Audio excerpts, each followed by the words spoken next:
Rockets extended their win streak to 8 by beating the 76ers 113-102. Perk, are you buying the Rockets now as they head into the postseason? Buying them to do what? Be legit title contenders? Hell no. Look, and I said this, listen, Donovan Mitchell, in my opinion, is the player that's under the most pressure in this postseason. Second on that list is Kevin Durant. This Rockets team was second in the Western Conference last year. Do I think they could get out of the first round if they get the Lakers? Absolutely. But they didn't bring Kevin Durant over to the Rockets and trade away Jalen Green and Dylan Brooks just to get out of the first round. They didn't pick up the phone and call for Giannis Antetokounmpo and not not try to get Giannis because they got faith in Amen Thompson and Şengün. This team is on the clock. Kevin Durant is on the clock. Like, they got to make some noise. Damn it, you got to do something. What's wrong with you, Vinny? You said Donovan Mitchell is first, and then Kevin Durant is second as far as most pressure. May I introduce you to the movies of Karl Anthony Towns?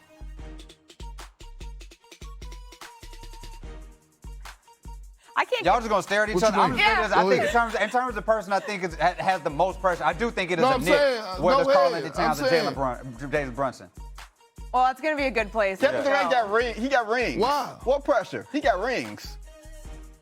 And the Rockets don't have a point guard. What is he supposed to do? Oh, okay. I don't get that one. I don't get that one. Come on, Perk. What you mean you don't get it? What you mean you don't get it? They traded away a guy that they drafted in the lottery with the number 2 pick in Jalen Green. This team was number 2 in the Western Conference. They didn't go get Kevin Durant just to come over here and be mediocre. What are we talking about? We're talking about Kevin Durant, a top 15 greatest player of all time, one of the greatest scorers of all time. They went and got Kevin Durant to be a legit title contender. Are the Rockets a legit title contender?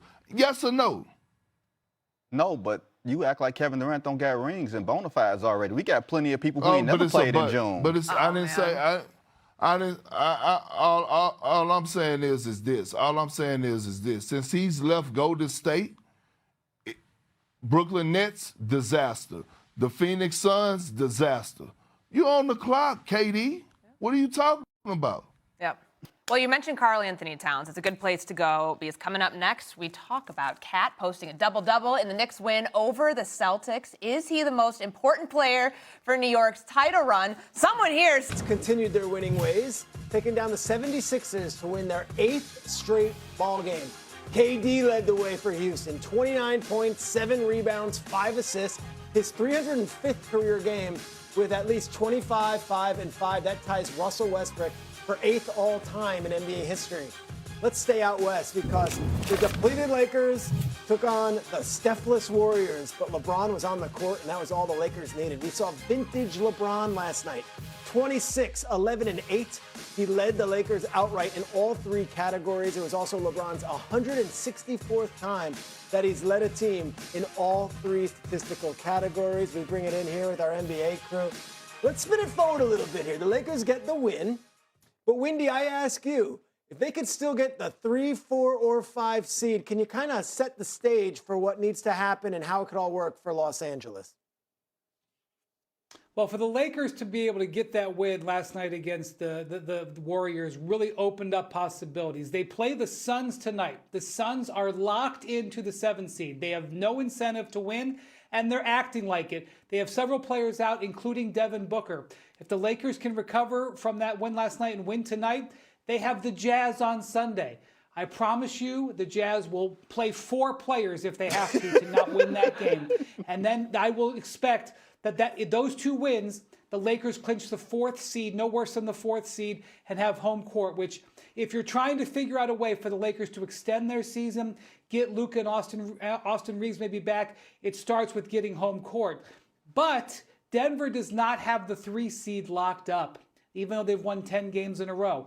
But boy, do the Oklahoma City Thunder want Denver to have the 3 seed. They are sitting essentially their entire team tonight in Denver. They will only have 8 active players, and they are going to try very hard to lose that game. So very easily could come down to Sunday where the Lakers know whether they're 3, 4, or 5. Yeah, Tim, you were breaking it down in the production meeting so eloquently. What do we got to see, and why does Sunday maybe matter for two other teams? Well, yeah, so tonight's game with the Lakers and Suns matters a ton because the Lakers lose that game, they're all but certainly going to be 5 because the Rockets are going to win out, so they'll be 4 then. But if the Lakers win tonight, and then they'll win, as Wendy said, no, they're going to win Sunday against Utah. Utah might sign us to play.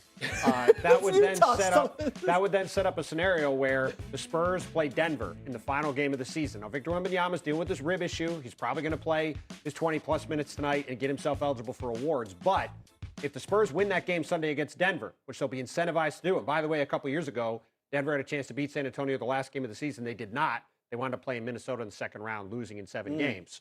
So we'll see if history repeats itself. But if San Antonio wins that game, Denver goes to 4, the Lakers go to 3, and the Spurs ensure the Thunder play the Nuggets in the second round, and San Antonio gets the glide path to the conference finals that right now it looks like Oklahoma City's going to get. So a lot of things could happen this weekend, but they begin with this game tonight between the Suns and the Lakers, and we'll see if the Lakers What can I'm win. gathering from all this is everyone's trying to avoid Denver. Does that sound like that's right? Everybody's trying to avoid a nightmare matchup in the second round that's going to take a lot out of you. So let's just say if you're Oklahoma City and you have the primrose path laid out for you, where maybe you play Houston in round 2 because of virtue of that first round series between the Lakers and Rockets, you're going to chill until about May 16th. And then you're going to be fresh after Denver and San Antonio go 7 games with Jokic and Wembanyama, which we all want to see. So it's a round-robin game between those 3 best teams in the Western Conference. Who lines up with who? It still feels like Oklahoma City's in the driver's seat right Hit now. the nail on the head right there. There's 3 teams that can win the West. So one of these 2 teams at the top is only going to have to beat one of them. The other one's going to have to beat 2. That's what this weekend's about. Wendy, you mentioned something earlier. OKC started off the season, like 20-1, and then they've just now finished the season about 20-1. They're sitting pretty at number 1, but they won't play any starters. Yeah, there's been so much. Yeah, there's been so much going on. We've sort of lost track, and everyone's going for awards in 65 games. But Oklahoma City started the season 24-1. People were wondering if they could win 74 games. They had some injuries that died. They're 20-1 in their last 21 games to go get the number 1 seed. They are flying, and as Vinny just laid out right there, they could be flying into the postseason healthy with a perfect draw as long as everything falls right. But they've got to lose tonight in Denver, and trust me, they will. Yeah, explain that. So OKC is not playing anybody. Why not? Because they don't want to have to play the Denver Nuggets in round 2. You want to give yourself in the playoffs. You want to give yourself as much rest and rhythm as possible without the atrophy of going through it. So if you can manipulate, not in the way the Cleveland Cavaliers are manipulating it to play one team as opposed to the other, but if you are the first seed in the Western Conference and you can play 4 or 5, like in the NFL, they reseed. In the NBA, it's a flat bracket. So if you can play 4 or 5, and that's Lakers, Houston, that's an easier series, an infinitely easier series than playing Denver in round 2. A series that you could lose. I doubt you lose it, but you don't want to take the chance if you don't have to. Wendy, I got to ask you, because I'm watching this Houston team just rattle off victories. Are they tempting fate, saying, okay, bring on Houston instead? They don't have a choice. It's very, the Lakers probably are not going to get to choose who they play. It's going to be, can they hold on? Houston is almost certainly going to be the 4 or the 5. And their situation is Houston has won 8 straight games. They've scored over 110 points in all 8 of those games. They've improved their offense by increasing their passing. They're going to hit the postseason feeling great about themselves. And they will be rooting like hell for the Nuggets tonight and for the Nuggets on Sunday, because they want to face the Lakers. Even if the Lakers are able to keep home court advantage, Houston would love to play a wounded Lakers team as opposed to Denver. 2 weeks ago, the Lakers came into Houston and won 2 games, but that was when Luka was putting up 40 every night. They very likely would not have to see Luka or Austin Reeves. That guy, Amen Thompson, going up against a one-man band, LeBron James, for 2 weeks, that's not going to be fun for the oldest guy in the league. I will say this. Let's just say we see an older Kevin Durant and an older LeBron James in a playoff series. The two old gunslingers. Like, let's appreciate the greatness of that, even if they are not their absolute best. Tim, I'm going to ask you, because everyone's talking about Wemby and the Spurs. The Nuggets have beaten them twice over the last few weeks, and I'm thinking about that shot. What do we call it? The Sombor Shuffle? Sombor Shuffle. It was unbelievable.